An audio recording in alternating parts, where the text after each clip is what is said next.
in this phase, I'm going to start working on the hair.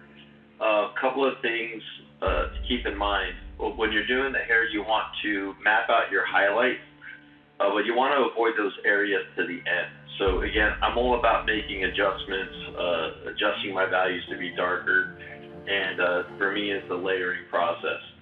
So before we begin, what I like to do is I like to talk to you about push and pull method. So this is a method of shading.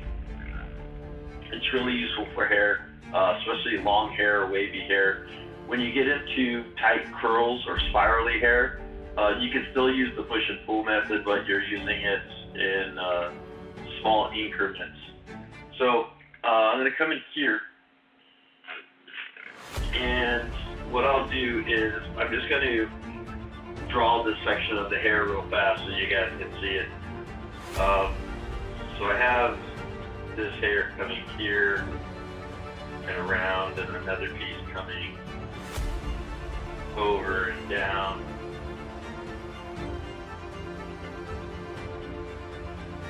Comes out a bit. And then there's a bit of a gap or airspace between the hair. And so I'm just going to do this small little section so you guys can see it and what I'm talking about. So push and pull method. It's very simple. You want to make sure that your wrist has a nice arc, so I'm going to move this over real fast so you guys can see it. So again, I'm doing this little section of hair over there. And you want to make sure you have good motion. Now, anytime you're going away from yourself, that's called the push method. And then anytime that you're pulling towards yourself, that's called the pull method. So push and pull. Now, again, when I'm doing this, I'm going to say that there's a highlight here and a highlight there. And I'm going to say there's a highlight here and a highlight here. One thing to keep in mind when you're drawing hair, so let's say this is your hair, let's say this person has bangs, let's say this hair is coming like this. Highlights are going to be round because your head is round. So if your head is round, then your highlights will be round. So highlights will come like this if you have light hitting it. And this is the area that you would work your way in and out of when drawing hair. And there might be some secondary highlights that you can put in. But again, they're going to be consistent. They're going to be somewhat rounded, okay, to follow the shape of the head. And it's going to be rounded in two directions because we're talking about round this way and round that way. You can see it here in the drawing. It's going this way, and then the head also rounds this way. So when I do my highlights are going to have a curve that arcs upwards versus down simply because of the position of the head. And let's apply it to this sample right here.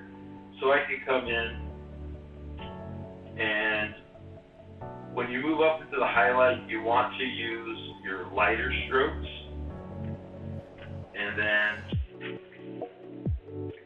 And there's no rhyme or reason for when you do push and pull. A lot of it is just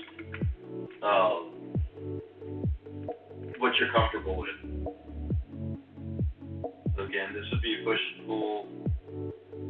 So I'm pushing, then I can come in here, and I can pull. And so that's push and pull. So anytime I'm doing hair, that's going to be the main technique. And when you see me laying in values, I'm going to find like main strands of hair, big clumps of hair, and I'm going to be working with those. So I always look for areas that are easily recognizable, okay, to have a nice little clump area. The other thing, if I haven't mentioned it before, keep a piece of paper for your hand so you're not smudging your drawing underneath.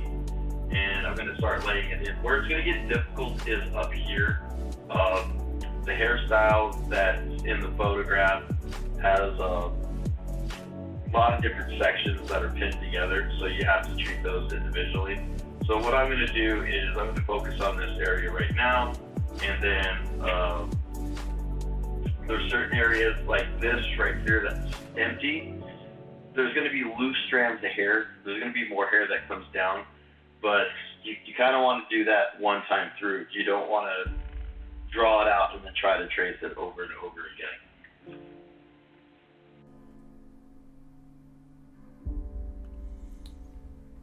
All right, so obviously this portion of the footage is sped up. So what I'm doing right now is I already mapped out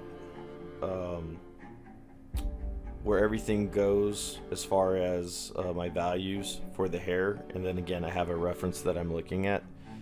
So what I'm doing right now is I'm using the push and pull technique, and I'm indicating where my highlights are going to be. And again, as I mentioned before, our heads are round, so our highlights are going to be round. You should never really have a flat highlight that's going across like a flat line or rectangle. It should always be curved. And then you're going to see the highlights get narrower or taper at the ends, because as our curved head's moving away from the viewer, so is that highlight. So it's going to appear to taper. So think of almost like a crescent moon when you're drawing a highlight. And you'll see that come in once I start applying the value. Now I shot this video over 3 days as for the hair section. So the first day I mapped out the hair, laid in where all my values are going to go, and then I brought that into the classroom obviously to show, and I scanned it in because what I really want to do is I want to show each phase of the project and each phase of how you attack a certain issue, in this case being the hair.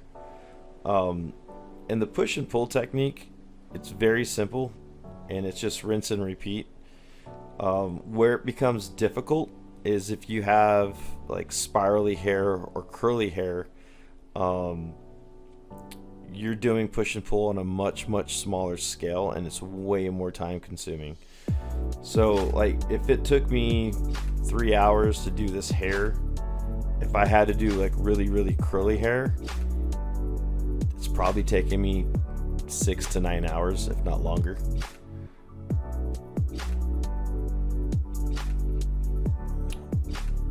And again, there was a lot going on to this hairstyle in the back. A lot of pins holding the hair in place. That proved to be a little bit challenging, and I came in and I was making adjustments to that top of the head and that portion throughout the entire process. And then in the earlier footage where I told you I left off a lot of space on the side of the face because that's where hair was going in, I'm adding that in too right now when I'm going in and indicating my values and mapping everything out. One factor to keep in mind, especially when you're drawing hair, your pencils have to be really sharp.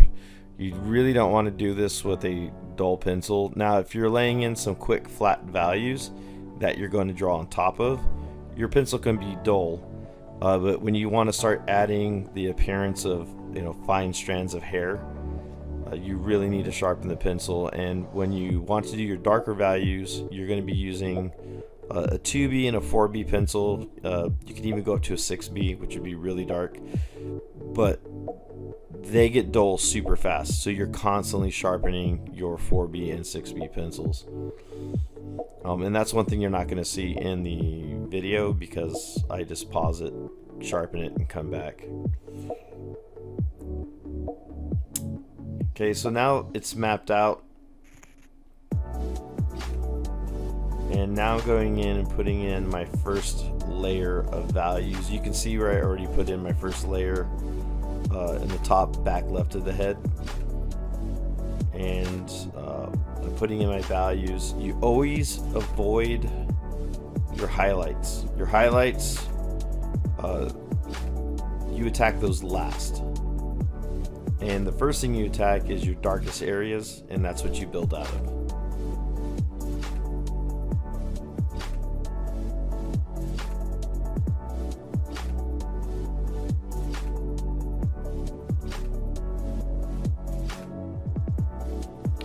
One thing to point out, you'll notice that I'm constantly rotating the paper. Do not fight your natural movement of your wrist, and then you're also going to see that there's a piece of paper underneath my hand, and that's so I don't smudge things everywhere. But you need to replace that paper fairly often because it will get a buildup of graphite underneath it and it will smudge.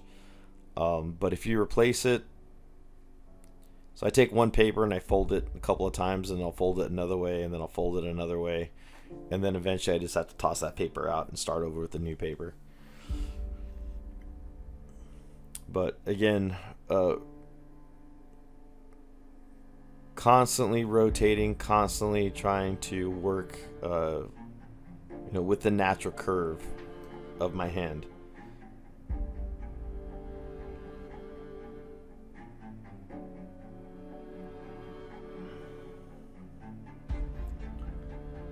While I'm mapping stuff out, you'll see me bounce around a lot. I find that if you focus in on one area too long, you kind of lose sense of what you're doing.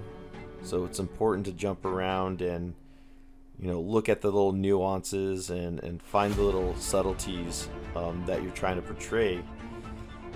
And really the only way to do that is to take your time to really observe what you're drawing and really try to pay attention to those details without being distracted.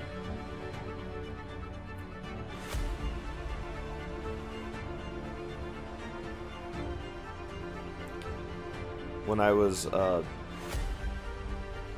rendering all that hair that's been pinned into place, the whole time I was wishing I had picked a different image.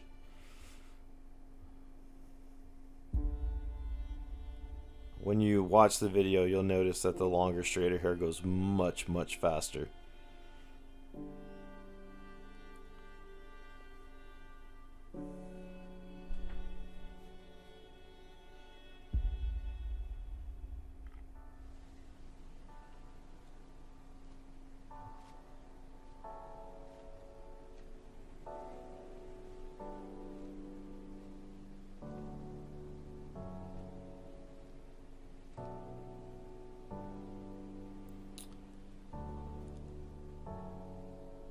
Now at this point, I'm almost done putting in my values, and when I think I have it right,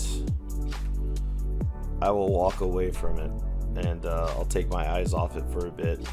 That's the one nice thing about doing the demo for class, is I'm taking at least one full day off, and then when I come back I can really say, oh, I missed this, or I missed that, or this highlight's too bright.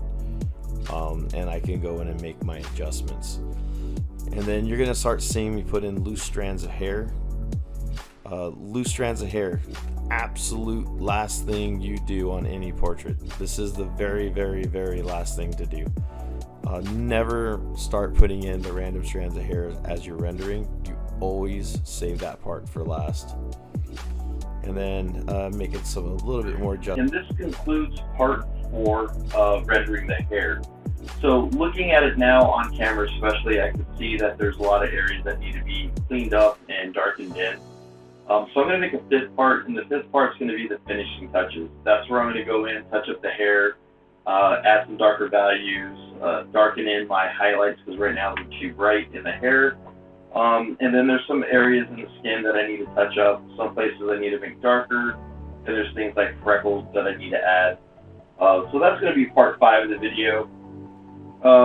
One thing that you didn't notice in this video, because I didn't record it, was I had to sharpen my 2B and HB pencils quite a bit. Because the darker values, those pencils have to be sharp, and the softer pencils will get dull really, really fast.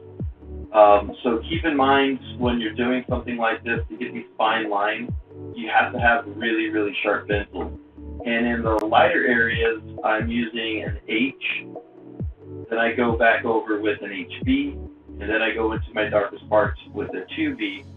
And what I'll probably do is I'll grab a 4B pencil, sharpen it really sharp, and really darken in some of the areas in the hair that should be a lot darker than they appear, and then work into my highlights, gradually darkening those areas so they're not so bright. So that's it for this video, and I will see you for part 5.